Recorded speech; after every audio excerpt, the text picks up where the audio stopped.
नमस्कार आपसे, मेरा नाम है अशोक वीरा द एडवोकेट और मैं आप सभी के लिए लीगल एडवाइस से वीडियोस अपलोड करता हूं, जो कि आप सब लोग लाइक करते हैं, पसंद करते हैं, शेयर करते हैं और सब्सक्राइब भी करते हैं। अब तक नहीं किया है तुरंत करिएगा और दूसरे लोगों तक भी इस जानकारी को जरूर शेयर करिएगा। देखिए, आप जो है पत्नी को बुलाने के लिए सेक्शन 9 का केस करते हैं और पत्नी जो है वो उस पर आती नहीं है, या फिर ऐसा होता है कि वो पत्नी जो है अपने माँ बाप के कहने में है और जिस प्रकार से आप कोशिश करें लेकिन वो आएगी नहीं। तो ऐसे में आप सेक्शन 9 का केस ना करके आप हेवियस कॉर्पस नाम की रिट फाइल करें। वो मैं आपको बताऊंगा क्या अंतर है दोनों में और किस तरीके से आपको ये फाइलिंग करना है। इस वीडियो में पूरा मैं आपको प्रोसीजर और प्रक्रिया बताऊंगा इसमें। अगर आप नए हैं सब्सक्राइब कर लें और शेयर जरूर करें ताकि और भी लोग जो है इस बात को समझ सकें कि किस तरीके से आपको अपनी पत्नी को बुलाना चाहते हैं और किस तरीके से वो आपके सामने आ सकती है, क्योंकि रिश्ते बहुत जल्दी आज के टाइम में टूट रहे हैं और बहुत रिश्तों की कगार बन रही है। हर व्यक्ति जो है, हर महिला, हर पुरुष जो है वो कोर्ट में ही भाग रहा है और वहां से सिर्फ और सिर्फ आपको क्या मिलता है, एक समय ऐसा आता है कि आप चीजें लगातार करते करते करते करते आप दोनों अलग, एक दूसरे से अलग ही हो जाते हैं। साथ रहने के लिए एक दूसरे को सहना पड़ता है, एक दूसरे के साथ रहना पड़ता है और एक दूसरे से प्रेम करना पड़ता है। लेकिन जहां पर मंशा सिर्फ पैसा ऐंठने की होती है या फिर महिला की मंशा यह है कि मैं इसको सिर्फ पीड़ित करूं, इसको परेशान करूं, बस इतनी चीजें रहती है ना, तो फिर चीजें बहुत ज्यादा बिगड़ जाती हैं और फिर एक समय ऐसा आता है कि आप जो है अलग होने की कगार पा जाते हैं। तो आज मैं आपको यही बताऊंगा कि सेक्शन 9 का केस जो है वो किस लिए करा जाता है। हिंदू मैरिज एक्ट में सेक्शन 9 जो दिया हुआ है, प्रोविजन है, वो कंजुगल राइट है। मतलब कि आप अपना घर बसाना चाहते हैं, आपकी पत्नी आपसे नाराज होकर या किसी प्रकार से वो अपने मायके में रह रही है और आप चाहते हैं कि सब मेरे साथ में आकर रहे, तो आप उसको बुलाने के लिए सेक्शन 9 केस करते हैं। वहीं पर होता क्या है कि सेक्शन 9 केस में लड़की आती ही नहीं है। आप कितना भी कोशिश कर लो, कितना भी नोटिस सम्मन कितना भिजवा लो उसके लिए, वो आती ही नहीं है। और जैसे ही आप उसके ऊपर सेक्शन 9 केस करेंगे तो ज्यादातर उम्मीद ये रहती है कि वो आपके ऊपर दहेज का मुकदमा, मेंटेनेंस, डीबी, ये सारे मुकदमे आपके ऊपर लगा देती है। ये ज्यादातर मतलब महिला की कोशिश रहती है। वो नहीं समझती है कि पति मेरा बुलाना चाहता है, लेकिन वो ये समझती है मेरे ऊपर मुकदमा कर दिया तो मैं भी उसके ऊपर मुकदमा करूंगी अब। तो ऐसे में आपके लिए क्या करना है कि जब वो पत्नी अपने मायके में रह रही है और वो आपको मालूम है कि वो अपनी माँ के कहने में है या पिता के कहने में है या भाई के कहने में है, किसी और अन्य पुरुष के कहने में है, तो जिस व्यक्ति के कहने में है ना, उसी के नाम से आप हेवियस कॉर्पस नाम की एक रिट फाइल करिए। अब ये हेवियस कॉर्पस रिट होती क्या है वो भी मैं आपको थोड़ा बताना चाहूंगा कि दोनों में जो अंतर है वो ये है कि हेवियस कॉर्पस जो है वो एक रिट है जो कि आप ऑनरेबल हाई कोर्ट के समक्ष इसको दायर करेंगे और उसके बाद उसको बुलाने का आपको अधिकार है। और बुलाने के लिए कोर्ट जो आदेश करेगा कि इस व्यक्ति को आप जो है अब पेश कराइए, आप मतलब कोर्ट के सामने पेश कराइए। अब पेश कराने कराया कौन?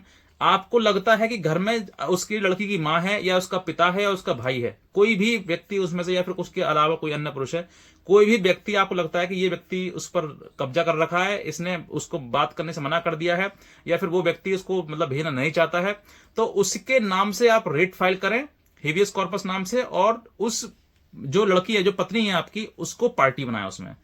जब आप ये पार्टी बनाएंगे तो उस लड़की को बुलाया जाएगा और वो लेकर आपके सामने हाजिर होंगे, यानी कि कोर्ट के समक्ष। अब इसका फायदा क्या होगा आपके लिए? अगर वहां पर लड़की नहीं आना चाहती है और ये बयान उसका हो गया तो आपके लिए ये समझ लीजिए कि रामबाण इलाज हो गया आपके आपके ऊपर। फिर जो दहेज का मुकदमा है या मेंटेनेंस का मुकदमा या फिर किसी और का मुकदमा है जिसमें कहानी लिखवाए थे ना कि साहब मुझे मारता पीटता है, घर से बाहर निकाल दिया मुझे, तो अब ऐसी चीजें नहीं चल पाएंगी। फिर वो ये कंफर्म हो जाएगा कि वो खुद रहना नहीं चाहती है या फिर आप उसको नहीं रखना चाहते हैं। ये कंफर्म हो जाएगा, इसमें कोई दो राय वाली बात नहीं रहेगी। जो लोग सालों साल पीड़ित रहते हैं और मुकदमा करते हैं, सेक्शन 9 का केस करते हैं कि सेक्शन 9 के द्वारा हमारे पास वो आ जाएगी, भाई साहब आप इस बात को कंफर्म करने के लिए सेक्शन 9 का केस पूरा लड़ने में कम से कम 2 से 3 साल का समय आपको लग जाएगा। ये एक नॉर्मल है। और अगर आप डायरेक्शन करवा लेते हैं हाईकोर्ट की तो हो सकता है जल्दी प्रोसीड कर जाए। लेकिन अगर आपने सेक्शन 9 का केस फाइल किया है और सेक्शन केस का जो समय है वो इतना समय लग रहा है, तो आप इससे बेहतर है कि आप हेवियस कॉर्पस नाम से एक रिट फाइल करें जिसमें ये बताएं कि मेरी पत्नी इन्होंने कब्जा कर रखी है, इन्होंने छिपा रखा है या फिर ये बात नहीं करने से देते हैं या इन्होंने कहीं उसे भेज दिया है। ऐसा भी होता है कि माता पिता जो है वो लड़की को अपने घर ना रख के वो कहीं और भेज देते हैं, चाहे वो नंसार में चली जाए या मामा के यहाँ चली जाए या कहीं और चली जाए। तो आपको वो शक है कि भाई मेरी सास जो है वो उससे बात करने नहीं देती है या उसने उसको उस पर कब्जा कर रखा है, वो इसी वजह से मेरे अपने घर में है, वो मेरे पास नहीं आ पा रही है। या बहुत सारे ऐसे भी होता है कि लड़की खुद कह रही थी कि मेरी माँ मुझे नहीं आने दे रही है, मेरे पिता ने मुझे कसम दे दी है कि अगर तू उस घर में जाएगी तो मेरा मरा मुंह देखिए। ऐसा भी बहुत सारे लोग हैं, ऐसा कह देते हैं कि अगर तू उस घर में गई ना, उस लड़के से साथ घर गई तो मेरा मरा मुंह देखिए। ऐसा अगर वो कहते हैं तो वो क्या है, वो इमोशनल उस पर अटैक कर रहे हैं। लड़की को इमोशनली उसको बाउंड करके रखना है कि भाई तू उस घर में मत जा, और मुकदमे तेरे पे बाद में उसके ऊपर हम लगवा देंगे, तो उसकी रजिस्ट्रेशन हम करवा देंगे। तो कहीं ना कहीं चीजें अगर ये सामने आ रही है कि ऐसी चीजें हैं, तो आप उस व्यक्ति के नाम से रेट फाइल करें, हाई कोर्ट में रेट फाइल करें, क्योंकि ये हाई कोर्ट में ही रेट फाइल होगी। और उसके बाद जो है हाई कोर्ट उसको आदेश करेंगे इस लड़की को सामने कोर्ट के सामने प्रोड्यूस किया जाए, और उसके बाद फिर आपको उसमें पूरी राहत मिल जाएगी और उसका बयान भी हो जाएगा, स्टेटमेंट भी हो जाएगा। आप रहना चाहती हैं, अगर रहना चाहती है तुरंत वहां से लेकर आना, आप फिर बाद में दोबारा उसको जाने मत देना। और अगर नहीं आती है तो वो स्टेटमेंट रिकॉर्ड हो जाएगा कि वो खुद नहीं आना चाहती है। तो आपका जो सेक्शन 9 का जो प्रक्रिया है, प्रोसीजर है, वो यहीं पर समाप्त हो जाएगा और इसमें ज्यादा समय भी नहीं लगेगा आपके लिए, क्योंकि जैसे मैंने बताया 1-2 साल का समय लग जाता है सेक्शन 9 के केस में, उसी प्रकार से हेवियस कॉर्पस में आपको बहुत जल्दी इंस्टेंटली आपको रिलीफ मिल जाएगा। हो सकता है महीना 2 महीना में आपको रिलीफ मिल जाए। तो ये चीजें आपके लिए जरूरी है। और सेक्शन 9 के केस में आप समय, पैसा और सब चीजें बर्बाद करेंगे, टाइमली होगा, और उसमें लड़की नहीं भी आई तो कोर्ट के पास भी ऐसा कोई अधिकार नहीं है कि कोर्ट जो है उसको वारंट कर दे कि भाई नहीं तुम्हें आना ही है। बस सम्मन होता है, एक सिविल प्रक्रिया है, सम्मन होता है, वो आती नहीं आती तो आपके लिए एक्स पार्टी प्रोसीड हो जाता है। ये एक प्रक्रिया है। और उसके बाद आपको डिग्री मिल जाएगी वहां से सेक्शन 9 की, और फिर उसके बाद लेके घूमते रहो कि जब हमारी पत्नी आई नहीं रही हम क्या करें। तो वही चीजें आ जाती हैं।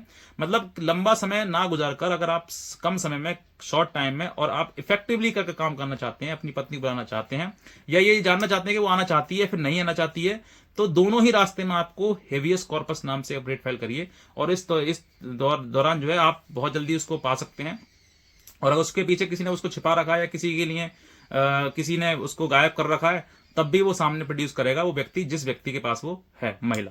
तो बस मैं इतना कहना चाहूंगा, अगर आप नए हैं तुरंत सब्सक्राइब कर लें और दूसरे लोगों तक जरूर शेयर करें। और भी कोई अगर आप हमसे हमारी जानकारी चाहते हैं तो आप हमारे दिए हुए नंबर पर हमें संपर्क कर सकते हैं, हमारी लीगल हेल्प भी ले सकते हैं। आज का वीडियो देखने आपसे बहुत धन्यवाद।